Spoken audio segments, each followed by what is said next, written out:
Avant de parler des avantages insoupçonnés de la méditation, j'ai envie de répondre, de nous éduquer par rapport à une conception que nous avons qui se résume souvent dans cette phrase. Je n'arrive pas à faire le vide. Lorsque j'entends cette phrase, je n'arrive pas à faire le vide, ce que je réponds, c'est ceci. Le vide là dont tu parles, c'est une dimension. C'est une dimension que ta conscience arrive à atteindre. Mais avant d'arriver là-bas, donc destination vide, ok? C'est une destination, on va l'appeler comme ça. Le vide est une destination. Avant d'arriver à cette dimension, il y a des préliminaires que je voudrais que tu réussisses d'abord à faire.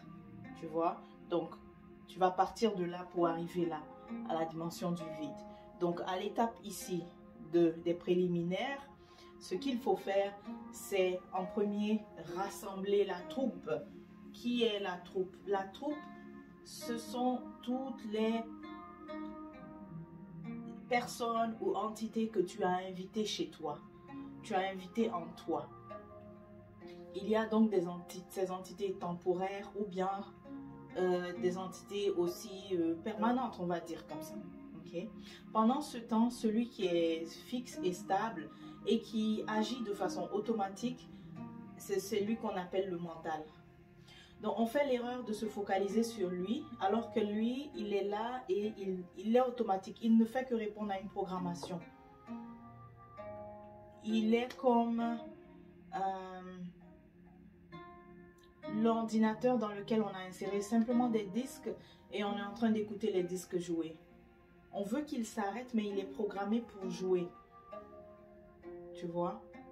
Donc, il faut comprendre tout ce qui se passe à l'intérieur de nous avant de vouloir arriver à l'étape du vide. Ok? Avant de vouloir amener notre conscience au niveau du vide. Prendre conscience que, il faut rassembler la troupe, les rassembler. Tous ces êtres qu'on a invités en nous. Qui sont ces êtres? Comme j'ai dit, il y a les êtres, donc les croyances. Les croyances. Pourquoi? Pourquoi les croyances elles sont importantes? Parce que les croyances, ce sont elles qui invitent aussi d'autres amis en nous qu'on appelle émotions. Tu vois? Les croyances invitent les émotions. Et les émotions aussi nous visitent, nous traversent notre être. Mais ce qu'il faut comprendre déjà, c'est qu'on a souvent tendance à s'associer à ces invités temporaires en nous. On a souvent tendance à penser que finalement nous sommes ces invités-là. Okay? Nous ne sommes pas ces invités. Nous ne sommes pas aussi, on a tendance à penser que nous sommes aussi ce mental-là qui joue le disque. Lui, il est là, il ne fait que jouer la programmation.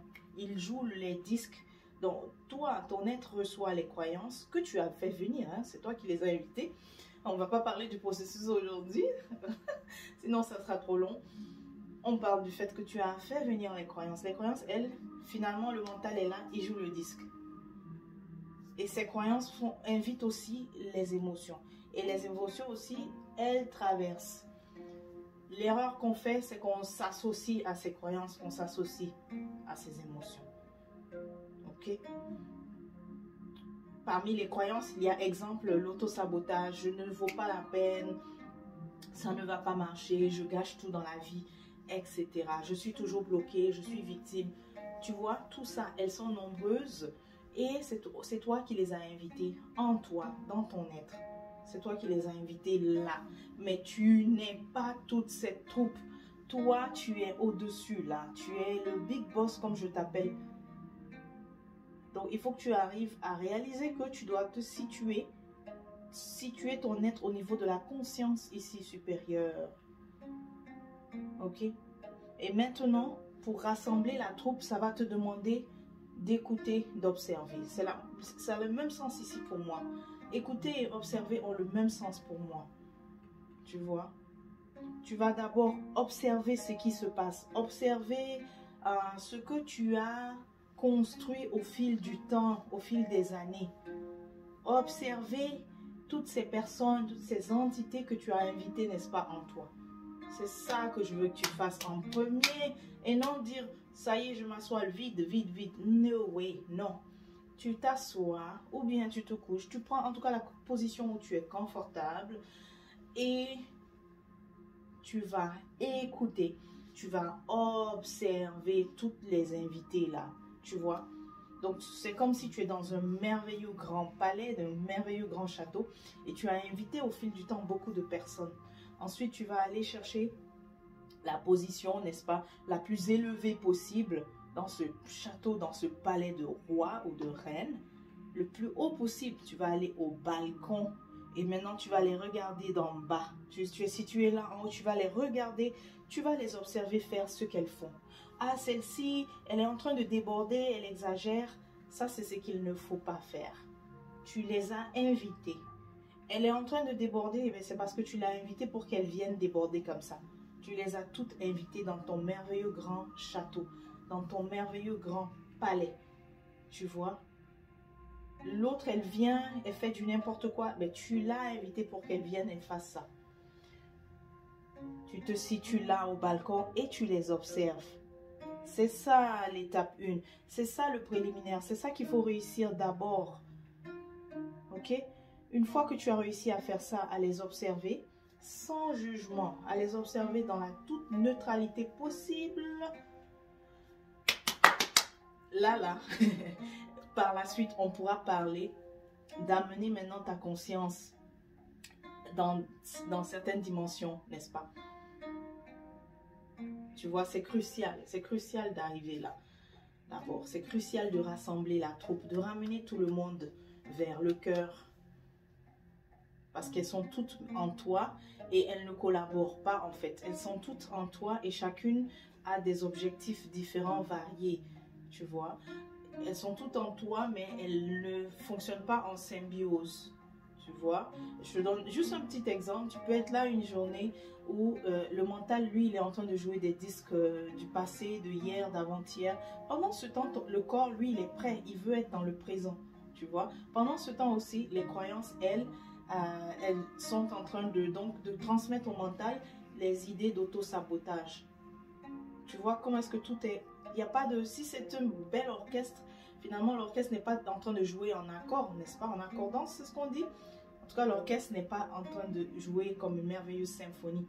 Ça, c'est plutôt une cacophonie. Voilà pourquoi tu vas prendre une certaine distance, une certaine hauteur, comme c'est toi le chef de l'orchestre, et puis tu vas les observer. Plus tu vas les observer faire leur désordre, ok, avec détachement, plus tu vas les observer sans jugement, eh bien à un moment donné, elles vont commencer finalement à collaborer maintenant avec toi, être à ton service, être au service de l'être, tu vois, voilà.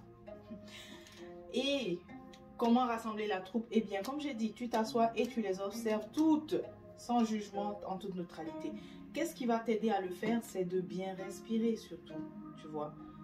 De bien respirer et d'accepter aussi tout ce que... D'accepter d'observer, de regarder, de voir, d'accepter d'écouter. Parce que parfois c'est non, non, non, je ne veux pas entendre ces pensées, je ne veux pas. Oh, je ne veux pas voir ce souvenir, oh, je ne veux pas. Non, là tu es en réaction avec ce que tu as créé, ce que tu as invité en toi. Donc d'observer, neutralité, écouter, qu'est-ce qu'elle dit? Si tu l'as observé, tu l'as écouté, eh bien, elle passait là, elle s'en va. Elle a été écoutée. Mais elle résiste, elle persiste parce qu'elle ne se sent pas écoutée, elle ne se sent pas acceptée. Tu vois? Passons maintenant aux avantages. Donc, comme j'ai dit, tu réussis ça en acceptant d'écouter, d'observer et tu vas t'aider par la respiration. Donc, tu vas t'aider à faire cela, à rassembler tout le monde, rassembler la troupe, regrouper la troupe vers le centre, vers le cœur à travers la respiration. Ok? Maintenant, on va voir les avantages. Je les ai écrits sur la page Facebook de Kuruma Lab. Si tu n'es pas encore abonné, qu'est-ce que tu attends? Vas-y. Donc là, je parlais des sessions de méditation guidée que nous offrons les dimanches. Ensuite, j'ai dit, pourquoi se recentrer? Parce qu'il y a des avantages insoupçonnés. En plus de ceux que vous avez déjà entendu parler, comme réduire le fameux stress. Bon, ça, on ne va pas le mentionner, c'est ce qui est à la mode, on en parle. Maintenant, parlons de ceux qui sont insoupçonnés. Le plus on médite, le mieux on sait manifester la réalité qu'on souhaite. Mais oui, une fois que tu as réussi à te rassembler, n'est-ce pas, à rassembler ta troupe, tout le monde collabore maintenant avec toi. Le mental maintenant collabore avec toi. Tes croyances maintenant collaborent avec toi. Qu'est-ce qui se passe? Maintenant, tu sais amener ta conscience vers des niveaux où tu vas créer, donc dans les dimensions supérieures. Tu sais amener ta conscience maintenant dans les dimensions supérieures, très élevées. Tu vas amener, tu vas savoir poser des graines là-bas. Et comme tu connais les lois, les principes de Jyoti, tu sais que les graines que tu as posées là-bas vont porter des fruits que tu vas pouvoir cueillir dans le plan matériel. Tu vois? Donc, avec la connaissance de certaines techniques, tu pourras faire finalement des méditations où tu vas déposer, tu vas faire la semence pour manifester. Donc, tu vas faire la semence dans le plan supérieur afin de manifester dans le plan matériel. Mais ça, c'est parce que tu as déjà réussi, tu comprends, tu as déjà réussi à savoir te rassembler, à être vraiment uni avec toi et en paix, à avoir toutes les troupes, toutes les habitantes que tu as invitées à être en paix avec l'être. Ok? Maintenant, le deuxième, le plus on médite, meilleure est notre intuition. Bien sûr, meilleure est notre intuition. Une fois que tu es finalement en paix avec toi, que tu as fait vraiment la paix avec tout le monde que tu as invité, ok? Et même certaines sont déjà parties.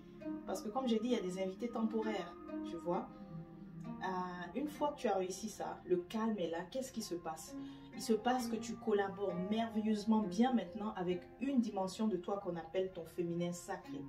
Ton féminin sacré, une fois qu'elle se sent accueillie, qu'il y a de la place, elle va maintenant t'ouvrir la voie à tout ce qui est information à connaître, tu vois. Elle va t'ouvrir la voie et tu vas donc connecter avec les informations. Tu vas savoir aussi des choses qui ne sont pas encore arrivées, etc. Et ça, c'est la merveilleuse collaboration avec ton féminin sacré qui te permettra de faire ça. Ok? Ensuite, et comment le faire? Eh bien, c'est aussi avec la méditation. Tu vas te recentrer et ensuite poser des questions. Tu verras que les réponses seront là, en étant à l'écoute de ton féminin sacré. Bon. Ensuite, j'ai dit, le plus on médite, le plus épanouissant est notre sexualité. Mais oui, mais oui, mais oui. Est-ce que j'ai besoin d'expliquer ça? Mais oui, pourquoi? Parce que ce domaine est celui justement qui a vraiment besoin que tu sois que tu sois uni. Sexualité rime aussi avec ça, avec l'union. Donc, il faut que tu arrives à être toi-même déjà en union afin de pratiquer l'union. Tu vois, si je dois changer le mot, si je dois interchanger, on peut merveilleusement, bien interchanger le mot sexualité avec union.